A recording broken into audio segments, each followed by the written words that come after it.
Bienvenue sur Fil Horizon, la chaîne dédiée aux personnes qui aspirent à se libérer et ouvrir leur horizon. J'enregistre ce podcast non prévu pour vous partager un rêve qui s'est produit la nuit dernière. Et cela juste pour faire une petite expérience avec vous, pour pouvoir vérifier ensemble sa finalité. S'il n'est pas prémonitoire, je viendrai sans aucun souci vous informer de ce qu'il n'aura rien produit dans la réalité, dans la matière.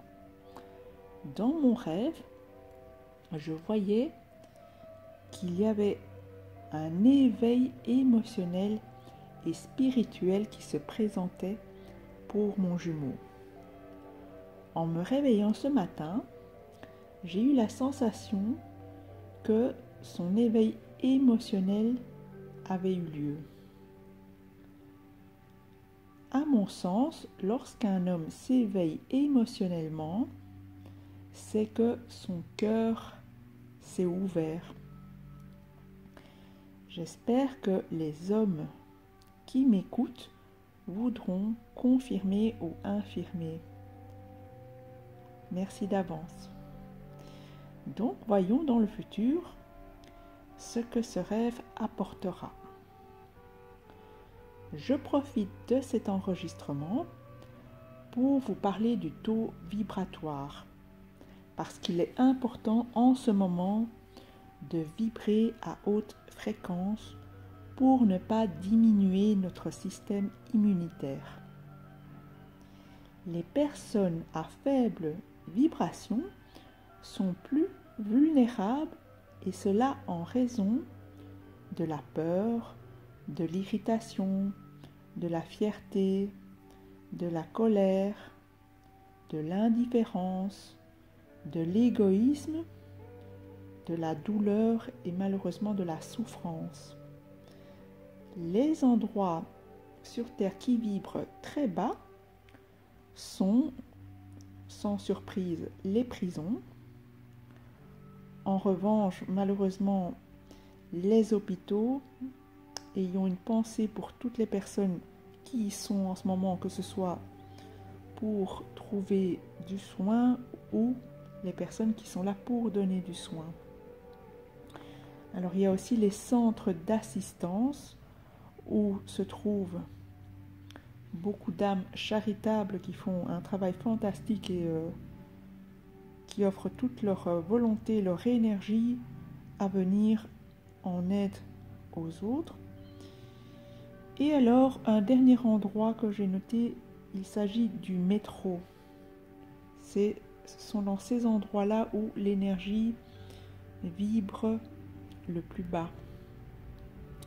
En revanche, pour être dans une vibration élevée, je vous invite à cultiver et à éprouver la générosité, la bonté, la compassion, l'affection, la sagesse, la gratitude, l'attention aux autres, l'amour inconditionnel et universel. N'oublions pas que nos sentiments et nos pensées sont contagieuses. Ces qualités naturelles sont source de bien-être pour nous, mais aussi pour notre entourage. Un signe d'un taux vibratoire élevé est notamment l'intuition qui se développe de plus en plus. Donc, je suis curieuse de voir ce que ce rêve révélera. Alors, comment vibrer à de hautes fréquences ?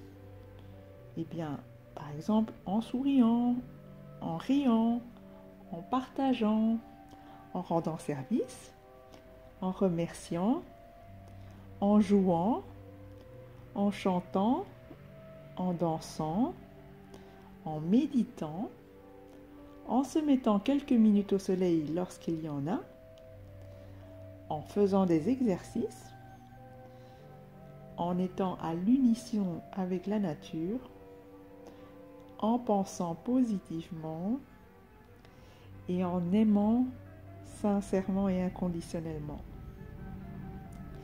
Je vous souhaite de vibrer très très très haut dans l'amour.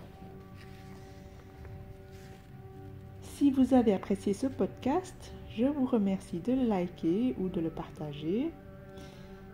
Dans le podcast suivant, je poursuis à propos des mécanismes au sein de la flamme jumelle qui expliquent notamment le télescopage des jumeaux, la codépendance, les parcours seuls ou à deux et les énergies tierces. Je vous remercie de votre écoute et de votre bienveillance. Prenons de la hauteur et ouvrons l'horizon.